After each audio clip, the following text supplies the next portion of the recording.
flick, drinking my wine with you. Hello, I'm about to interview the author of this book, Ecosex. It's by Stephanie Iris Weiss, and she's online from New York right now. Hello, Stephanie. Hi Lee, thanks so much for having me, and hi everybody in Australia. There are two words in this title, eco and sex. How are they linked?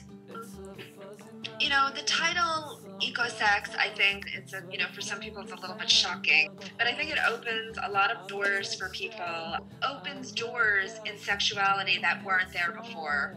And sex opens doors maybe into eco for some people. I think that this is part of the reason that I decided to actually write the book.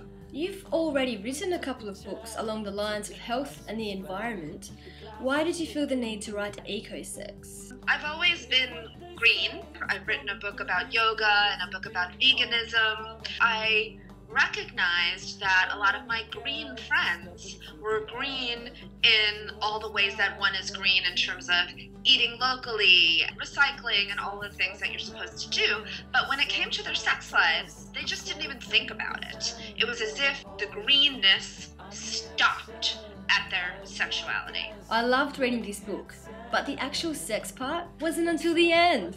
Why did you call it Ecosex?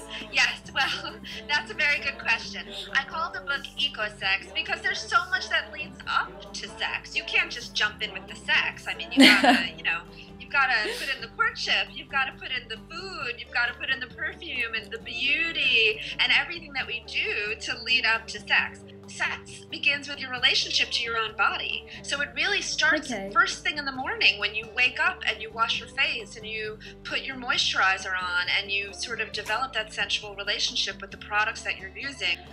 The simplest thing that I think you can do if you want to become an ecosexual is to just change one of your habits.